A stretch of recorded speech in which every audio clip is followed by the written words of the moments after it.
I will be trying to discuss about armature reaction in DC machine. Actually, this is in continuation of the theoretical classes which I have already taken in my college. So I am trying to continue with that same thing which I have covered in the college. So I presume that the viewer is familiar with the basics of DC machine, and I will be mainly trying to focus on the armature reaction of DC machine. So to begin with, what do we actually mean by the word armature reaction? Actually, simply speaking, armature reaction is the effect of armature flux on field flux. As we are aware that in a DC machine, broadly speaking, there are two windings, that is field winding and armature winding. Of course, there may be compensating winding, there may be interpole winding. Those things are there. But broadly speaking, there are two windings in a DC machine, that is armature winding and field winding. So, what happens is that when a DC machine is either operating as a generator or motor, the moment the machine is loaded, the armature current starts flowing. Now we know that there is a magnetic field for every current carrying conductor. So when armature is carrying current, there has to be a magnetic field associated with the armature current. Also, field winding is energized because for electromechanical energy conversion, we need to set up a coupling field, that is magnetic field in case of DC machine. So what is done? We circulate field current through the field windings so that field flux is created, and this field flux is actually acting as a link or the coupling medium between the electrical system and mechanical system. As we know that DC machine can operate either as a motor or generator. So when it is working as a generator, it is converting mechanical energy to electrical energy, and when it is working as a motor, it is converting electrical energy into mechanical energy. So we we use the phrase electromechanical energy conversion device. So DC machine is a electromechanical energy conversion device. So it will convert either electrical energy to mechanical energy or mechanical energy to electrical energy. So what happens? There is a electrical system on one side and there is a mechanical system on the other side. So these electrical and mechanical systems are coupled or linked through a medium which can be either electric field or magnetic field, but in most of the cases we use magnetic field as the coupling medium because the energy storing capacity of magnetic field is around 25,000 times that of electric field. That means in a given volume of space, if 1 joule of energy can be stored in by creating electric field, then that same volume of energy, that same volume is capable of storing energy which is around approximately 25,000 times that of electric field. So we use magnetic field as the coupling medium. So for creating the magnetic field, we can use either a permanent magnet, or if we are not using a permanent magnet, then we use some mechanism for setting up the magnetic field in the DC machine. So this mechanism is known as field system.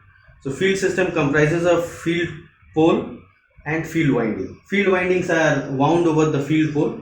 Field pole is made of ferromagnetic material, that means it is having very low reluctance. So very low reluctance will be offered to the magnetic lines of flux. So that means what? For setting up the same flux, the MMF needed is drastically reduced because we are using ferromagnetic material for constructing the field poles. So this has been discussed earlier.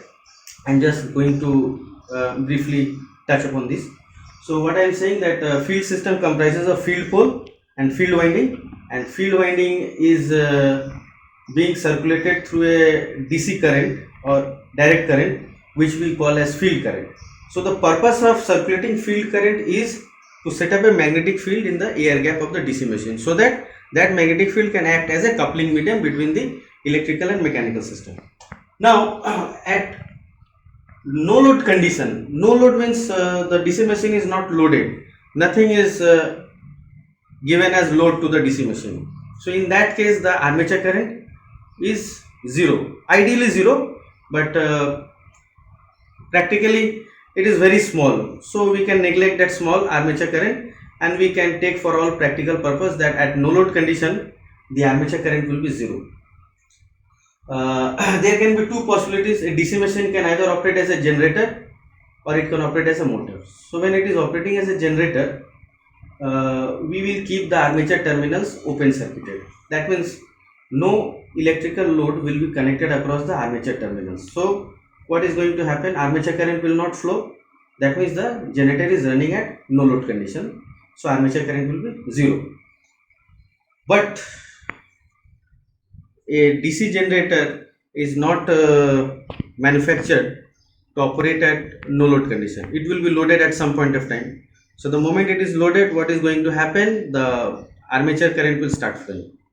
Now, the topic of discussion is armature reaction. So as I have said earlier, once again I am repeating, armature reaction means the effect of armature flux on field flux. How armature flux is going to interact with the field flux, whether it is going to get added or subtracted, or what are the orientation of field flux and armature flux that we want to study. So for studying, what I have done, I have taken generating action. Now we can also take motoring action, but I am trying to explain the things by taking generating action of DC machine. So what I have done is that I have tried to plot the magnetic lines of flux by using that right hand grip rule. So in this diagram I have plotted the field flux. So while plotting the field flux, I have assumed that armature is carrying no current. That means armature current is zero. That means your no load condition. So since armature is carrying no current, there will be flux only due to field current. So that's why this flux plot is known as field flux plot, because these lines of flux, these magnetic lines of flux are being plotted taking into account that only field winding is carrying current. Armature is carrying no current. In this case, what has been done? I have plotted armature flux. That means I have drawn the magnetic lines of flux, or the pattern of the magnetic lines of flux which will be there due to the current carried by armature winding. Over here I have not shown any dot and cross in the field coils, you can observe here. On the contrary, you will see that I have not shown any dot and cross in the armature. Rather in the field coil, the armature, rather in the field coil, the dot and cross are shown. What has been done here? These two lines of flux are superposed, and this is being plotted here. So let me then elaborate what has been done step by step. What I have done here is I have drawn a cross-sectional view of a DC machine. The number of poles of the DC machine is 2. You can see here north pole and south pole. So I have drawn a cross-sectional view of a 2-pole DC machine. The cross-section view means we can imagine that the DC machine is being cut by a plane, and the plane is perpendicular to the shaft. So armature is a cylindrical structure. So if you cut a cylinder by a plane, the plane being perpendicular to the axis of the cylinder, then you will see a circle. So it's a circle, actually it's a cylinder, and these are the field poles and these are the field coils. So field coils are shown by cross, because when you are going to cut, the coils will be also cut. So you will see a circle for the field coil or the field conductors. So these cross and dot indicate the direction of field current. Cross means current is entering into the board, dot means current is coming out of the board. So what you do, you just use your right hand. What has to be done is that these nails of the 4 fingers, except thumb, nails of the 4 fingers should be always be in the direction of current. So cross means what? Current is entering into the board. So I will let my these 4 fingers imagine that it is entering into the board, because cross means current is entering into the board, and from the back of the board it is coming out. That means you see here the nails of the finger are coming out of the board. Dot means coming. Dot means current is coming out of the board. So I am trying to apply this right hand rule by imagining that the right hand four fingers, these four fingers of the right hand is entering into the board, cross means current is entering into the board, dot means it is leaving out. So what happens if we apply like this, then the thumb is always going to indicate the direction of magnetic lines of flux. So by applying this right hand grip rule, you can see that the magnetic lines of flux are directed in this direction, that is in the direction of the right hand thumb. Okay, the same things can be applied here. Now you know that for in North Pole and South Pole, how we can identify? We can keep in mind that the magnetic lines of flux are directed from North to South Pole outside the magnet, and inside the magnet the direction of lines of flux is from south to north. So these are my field poles. I have not drawn the yoke portion. Actually there will be yoke portion, that means something, a structure is going to be like this present. This structure will connect this point and this point, the yoke portion. So these lines of flux will return to the yoke. So I have not shown the yoke portion. Now lines of flux is leaving the pole face, that means lines of flux is coming out of this pole face. So this will be north pole, and in this pole face lines of flux are entering into it. So this will be the south pole. Now once we have drawn these magnetic lines of flux, we can see that there is a uniform distribution of magnetic lines of flux over the pole faces. There is a uniform distribution of lines of flux over the pole faces. Now what about this diagram? This diagram is indicating the direction of lines of flux due to armature current. So how we have found out? You see, we have assumed generating action. Since we have assumed a generating action, that means there has to be a prime mover, and the function of that prime mover is to give mechanical energy input to the generator. Because it is a generating action, so we need mechanical energy, and mechanical energy will be provided by the prime mover. So we are assuming that prime mover is driving the armature in clockwise direction at a uniform angular speed of omega r. Now what we need to do, we need to find that if a EMF is being induced in the armature winding, that will drive a current, isn't it? So what we want to do here, we want to find the direction of the induced EMF in these armature conductors. You can see I have shown armature conductors, armature conductor 1, armature conductor 1 dash, armature conductor 2, armature conductor 2 dash, armature conductor 3, armature conductor 3 dash, armature conductor 4, armature conductor 4 dash. So I have shown here 8 number of armature conductors, or you can say I have shown 4 number of coils.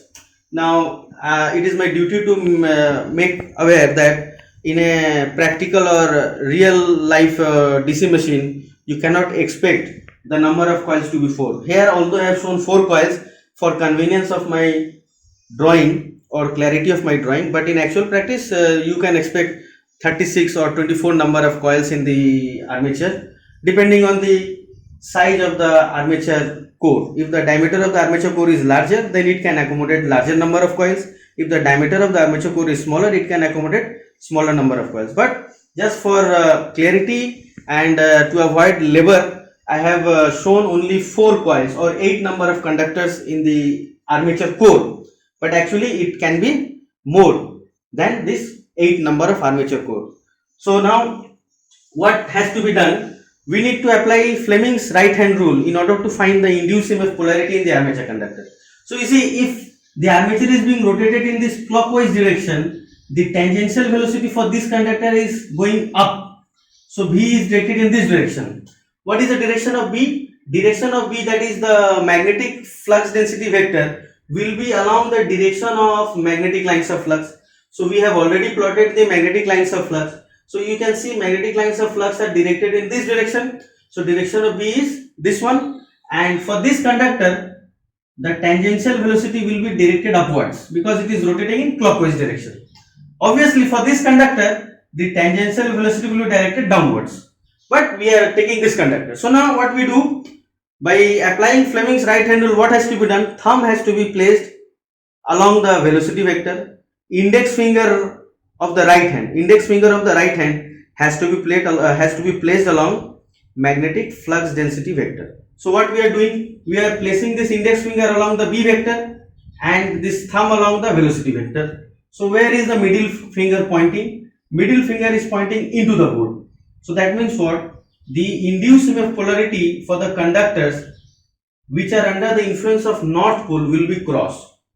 Let me repeat once more. What has to be done?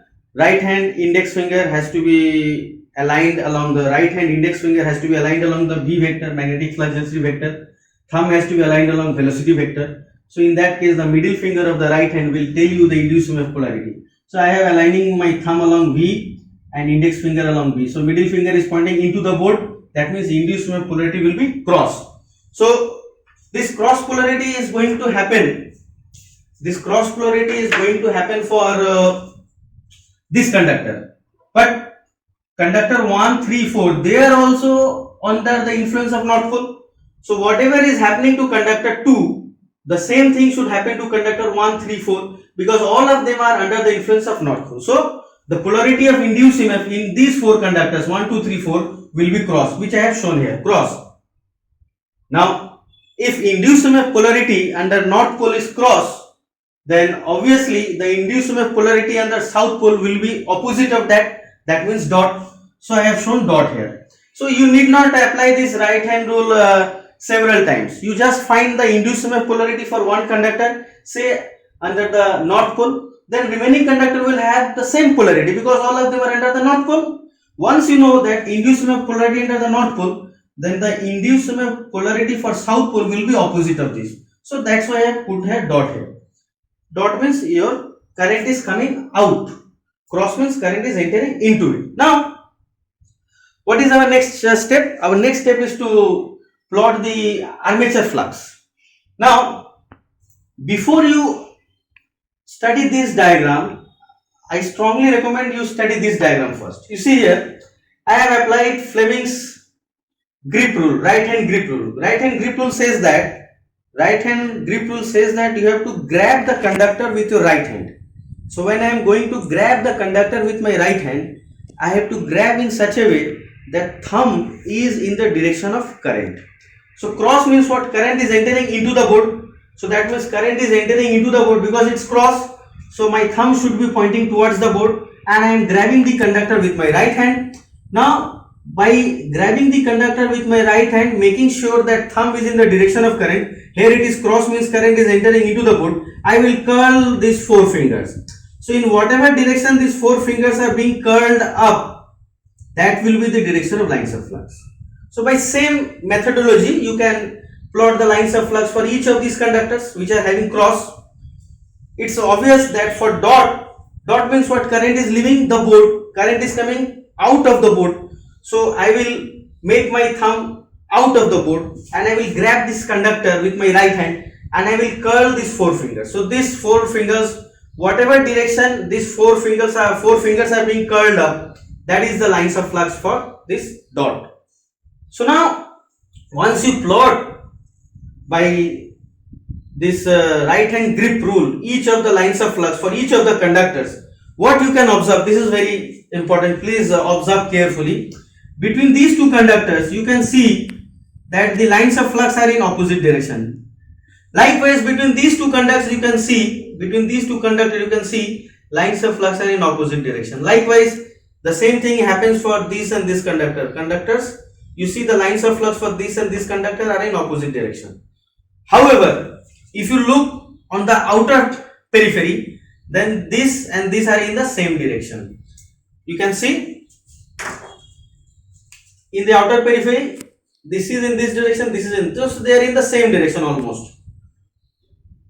Likewise for this periphery also you can see lines of flux in this direction, So what we can conclude is that these lines of flux for each of the conductors is going to get added on this periphery and on this periphery.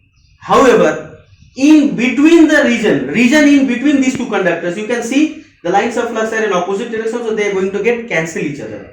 So by applying this logic, we can arrive at this magnetic lines of flux which is being plotted.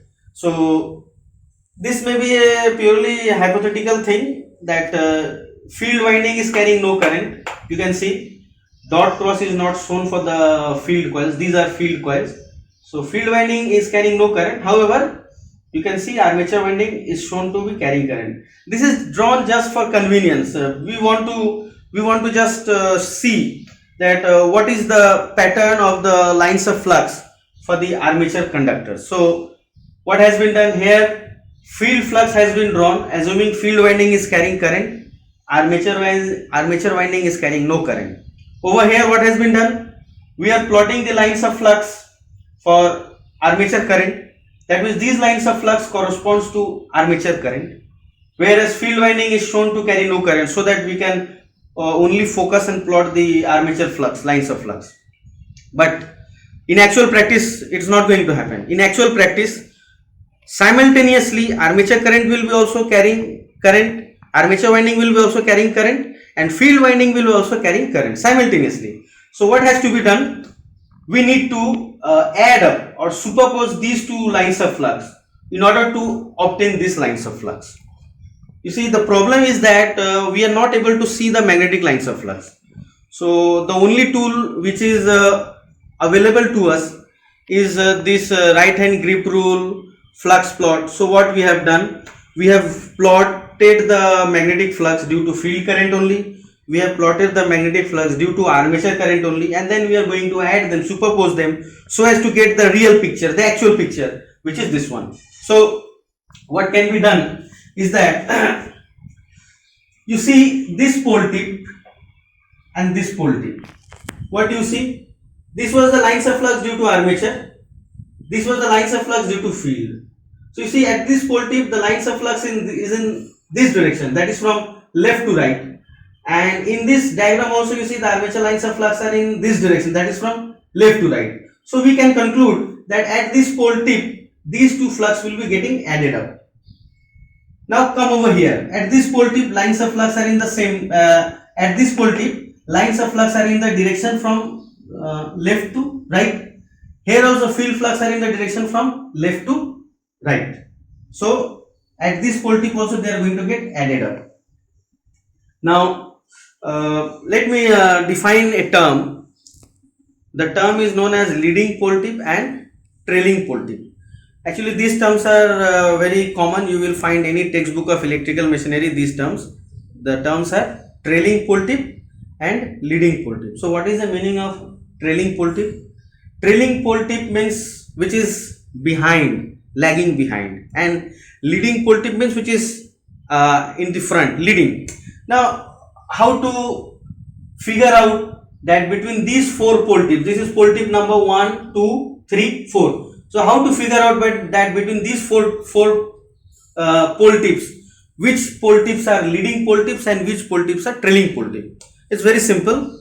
What you have to do, you have to traverse from one brush to the another brush. Okay. So let's name the brush so that we are not able to communicate easily. Let's say this is your brush B and this is your B dash. So say you are moving from brush number B to B dash. So only restriction is that, or only thing you have to follow is that you will move along the direction of rotation. You will always move from one brush to the another brush, maintaining the direction of rotation of the armature. As we have assumed earlier that the armature is rotating in clockwise direction, so you will move from brush B to B dash in this clockwise direction, since the armature is rotating in clockwise. If the armature had been rotating in anti-clockwise direction, in that case you would have moved from brush B to B dash in anti-clockwise direction. Okay, so only the crux of the matter is that you have to move from one brush to another brush, maintaining the direction of rotation of the armature. So if you move from B to B dash, this pole tip is coming first, so this will be leading pole tip. This is coming later on, so this will be trailing pole tip. Again you move from B dash to B. So if you are moving from B dash to B, again same thing has to be maintained. The direction of rotation has to be maintained. So by maintaining the direction of rotation, if you move from B dash to B, that is in clockwise direction, this pole tip you will encounter first. So this will be termed as leading pole tip. You will encounter this pole tip later on. So this will be termed as trailing pole tip. So in this way we can simply know or find out. We can find out that which pole tip are the leading pole tips and which pole tip are the trailing pole tip. You have to move from brush number B to B dash while maintaining the rotation of the armature. Here rotation of the armature is shown to be clockwise, so you move from B to B dash in clockwise direction. This is being encountered first, so this pole tip is the leading pole tip. This is encountered later on, so this is the trailing pole tip. Likewise, this is your leading, this is your trailing. So now it's easier for us to communicate now. We can simply use the word trailing pole tip and leading pole tip. So what you see at the trailing pole tip, the field flux and the armature flux are in the same direction. They will get added here. But at the leading pole tip, you see armature flux is in this direction from right to left, whereas field flux is in the opposite direction, that is from left to right. So at this leading pole tip, they are going to get subtracted. Armature flux will get subtracted from field flux. This is also leading pole tip. So you see armature flux is in this direction, field flux is opposite to this armature. So what we see that at the leading pole tip, the armature flux and field flux are almost in the opposite direction. So there is a subtraction of the field flux at leading pole tip. Whereas there is an addition of what? Addition of field flux and armature flux. At which pole tips? At this pole tip and this pole tip. So this pole tip can be figured out to be the trailing pole tip. So what we see that in generating action due to armature reaction, there is a addition as well as subtraction of field flux. So armature flux is getting subtracted from field flux, as well as armature flux is getting added to field flux. So at the trailing pole tip they are getting added, and at the leading pole tip they are getting subtracted. So now after saying this, let us summarize that what are the effects of armature reaction which has been seen till now. One is that distortion of the field flux. So what is the meaning of distortion of the field flux? By the word distortion of the field flux, we mean that non-uniform distribution over the pole faces. Non-uniform distribution over the pole faces. You look here, armature current was assumed to be 0, so there is only field flux. So you see over the north pole face and over the south pole face, uniform lines of flux are entering and leaving. So distribution of lines of flux are uniform. But you look at this pole face, there is a crowding of the field flux at this pole tip, and there is a rarefication of the field flux at this pole tip. So what happens?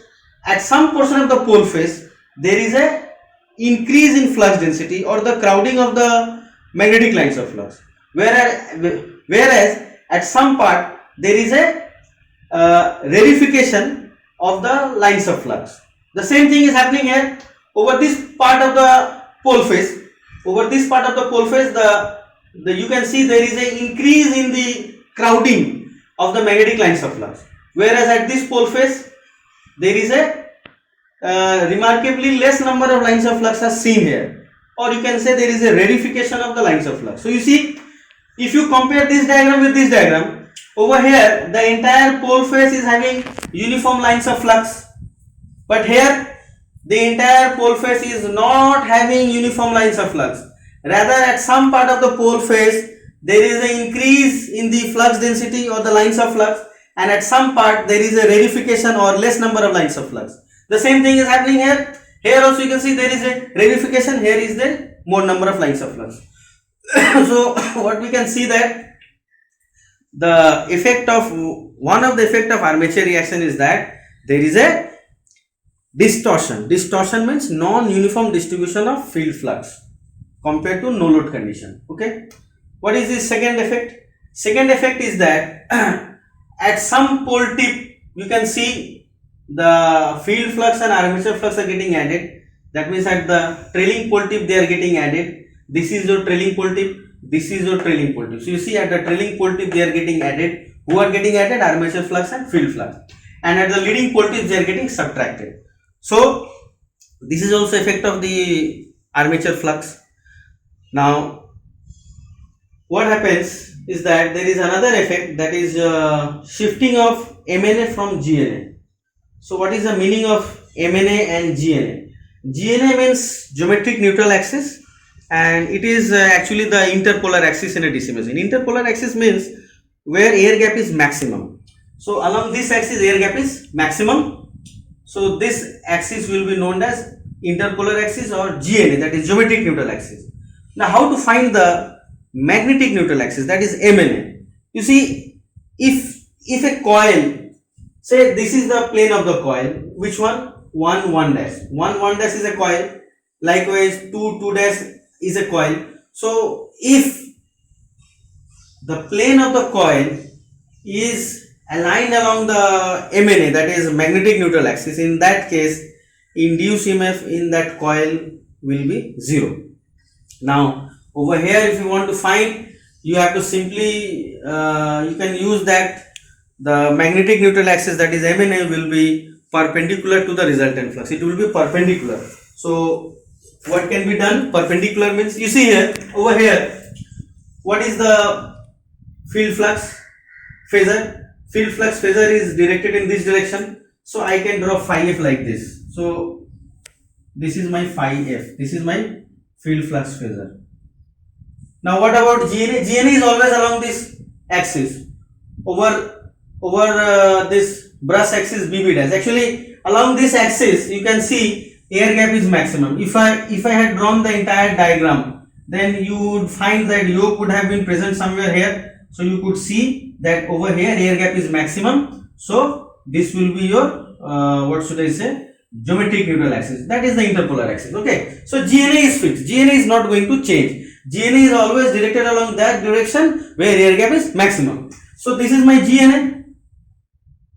This is my GNA, geometric neutral axis. Now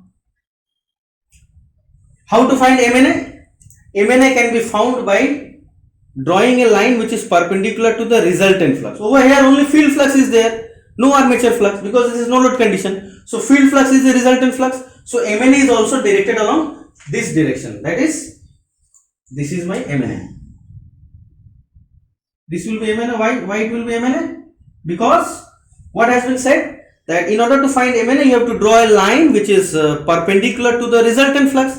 Over here only field flux is there, in this diagram only field flux is there. So resultant flux is only phi f, that is field flux.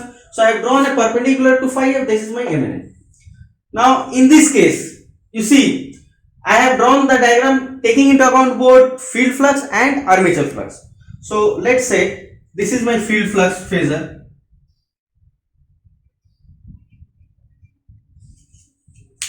Now what about armature flux? Armature flux are directed in this direction. You can look at this diagram, you can see that armature flux is directed in along this direction, vertically downwards. So this is my phi A. Now you can see here, or rather we should note, is that armature flux is sometimes known as cross flux.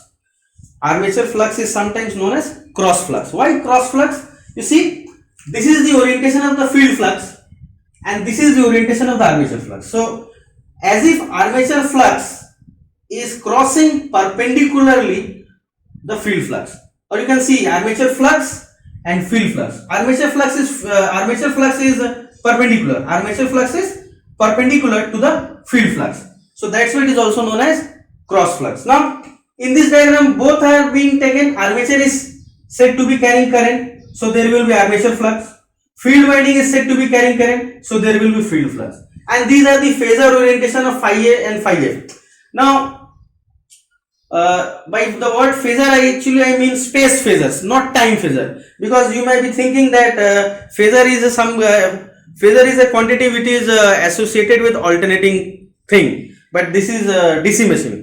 Let me make it clear, this is space phasor. Space phasor just depicts the orientation of the magnetic lines of flux, or you can say orientation of the MMF. You can also say that the field MMF is going to act along this direction. So you can take this phi f as the orientation of the field MMF.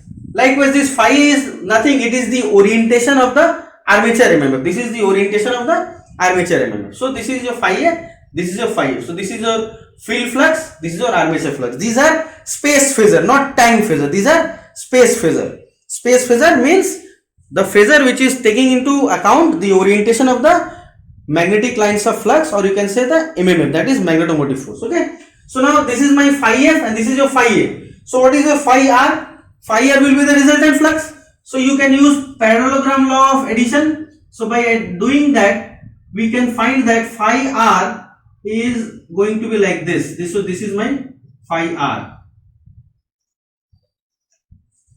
So now what I have said, how to find MNA?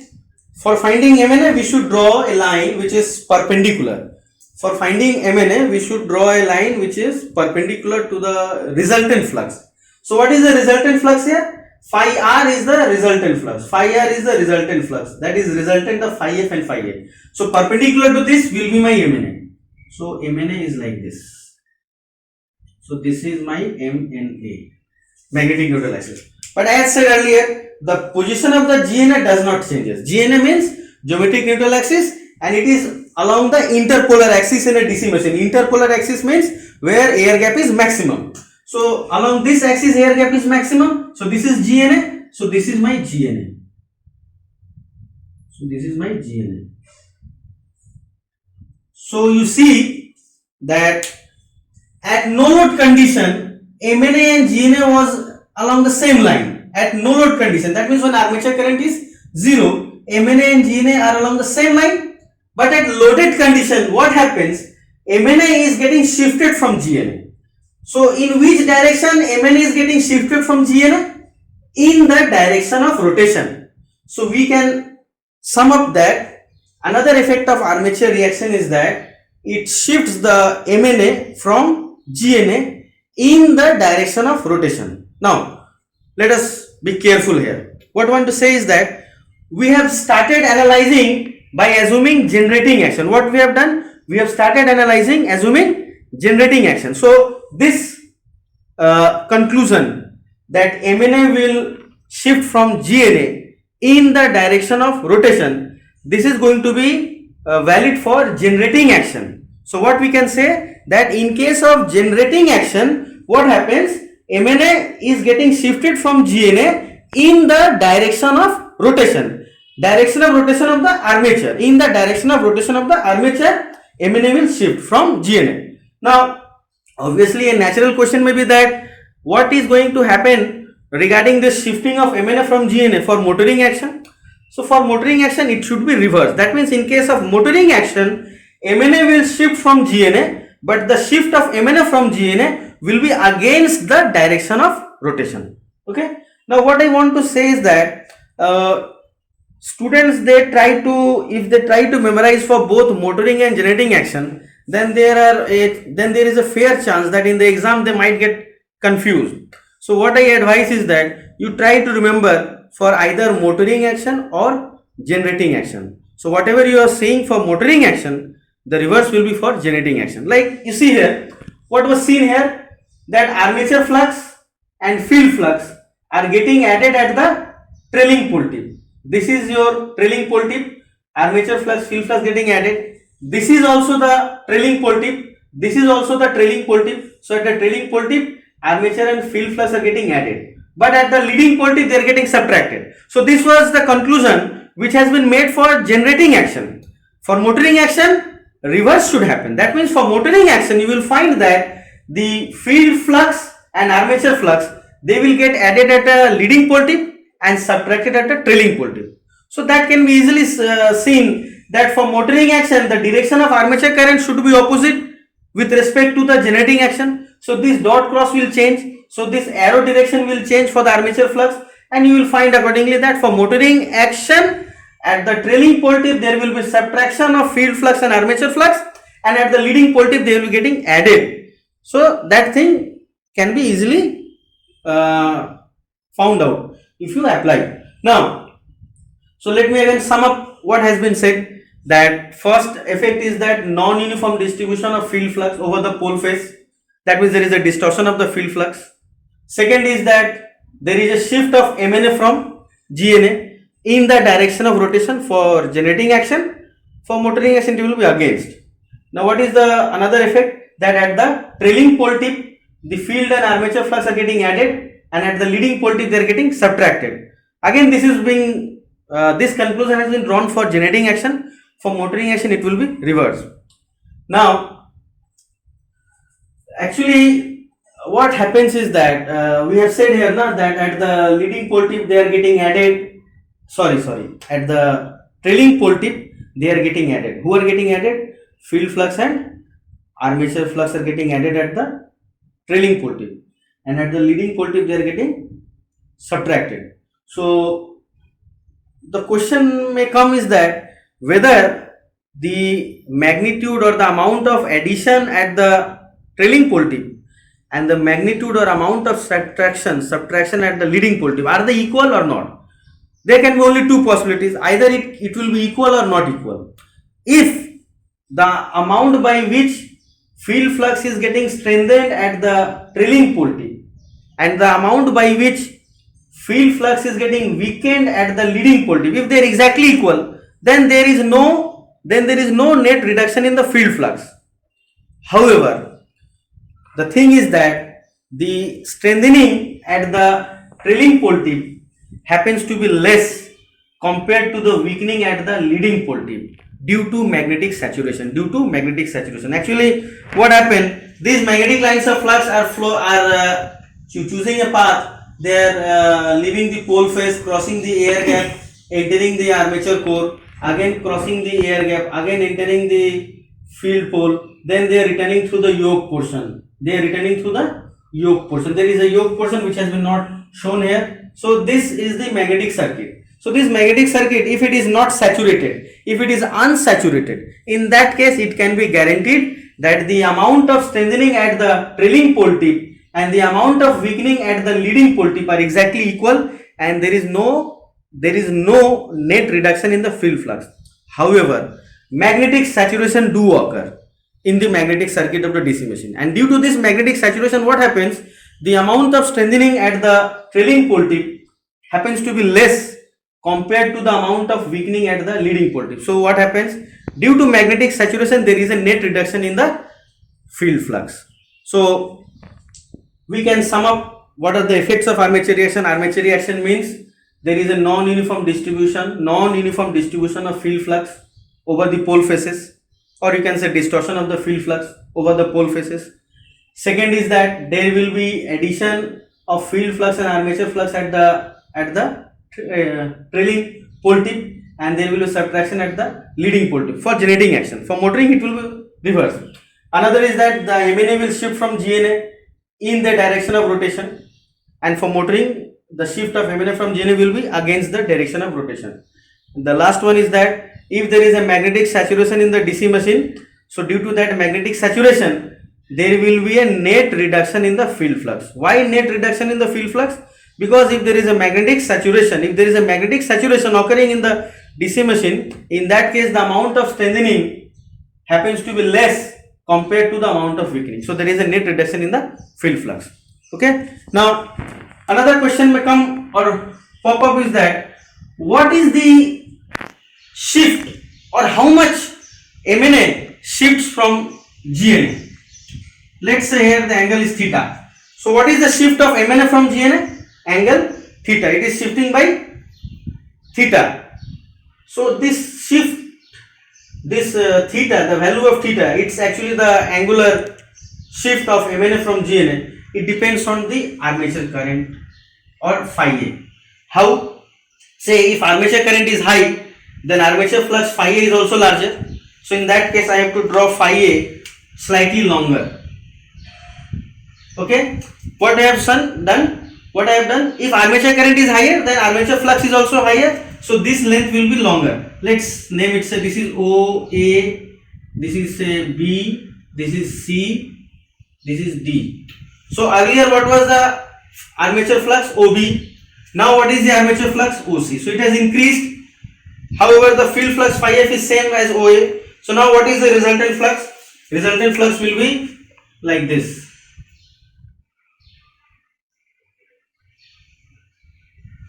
So resultant flux is now your OE. So earlier armature flux was only OB. Later on, if armature current is increased, armature flux is also increased, so it will be your OC. So you see the resultant flux earlier was OD when armature flux was OB. Likewise, when armature flux has increased to OC, resultant flux is OE. Now if you draw a perpendicular to OE, obviously this will be like this. So you see the angle theta has increased. So the shift of MNA from GNA depends on the armature current or armature flux. If armature current is larger, then armature flux is also larger, so the shift of MNA from GNA is larger. On the other hand, if armature current is less, then armature flux is also less, so the shift of MNA from GNA will be smaller. Okay, we have almost covered all the points. Now one thing you can use or think over is that you have heard of counter EMF in case of motoring action. In case of generating action, there has to be a counter torque as per Lenge's law. So counter torque will do what? It will oppose the prime mover torque. See here, for this armature, we have plotted the lines of flux, and we know that inside a magnet, lines of flux are from south to north pole, and outside the magnet, north to south. Please remember this. Outside the magnet, lines of flux is being directed from north pole to south pole, but inside the magnet, it is from south to north. So if this armature core is carrying armature current, so this armature current will make this armature core turn into a magnet. Armature core will turn into a magnet when armature winding is carrying current. So for this magnet, south pole is here, north pole is here. You see inside the magnet, lines of flux is from south to north pole. So I can write there here this to be your south and this to be my north. So now you see, due to field current, this is north and south. So what do you see? This north and south are attracted, and this north and north are repelled. So what is the direction of the electromagnetic torque? In the anti-clockwise direction. But what we have assumed that prime mover is driving the armature in clockwise direction. So you see here it is being established that in case of generating action, there is a counter torque developed by the generator, and this counter torque opposes the prime mover torque. So prime mover has to overcome this counter torque developed by the generator, and by doing so, the prime mover is doing a work against the counter torque of the generator. Now if the prime mover is doing work, it is going to lose energy, and by that mechanism, energy is getting extracted from the prime mover. So this counter torque is very much necessary for extracting energy from the prime mover, and the nature of this torque is known as electromagnetic torque. As I have told you several times that electromagnetic torque is nothing but the attraction and repulsion taking place on the north. Electromagnetic torque is the attraction and repulsion between north and south pole developed on the stator surface and rotor surface.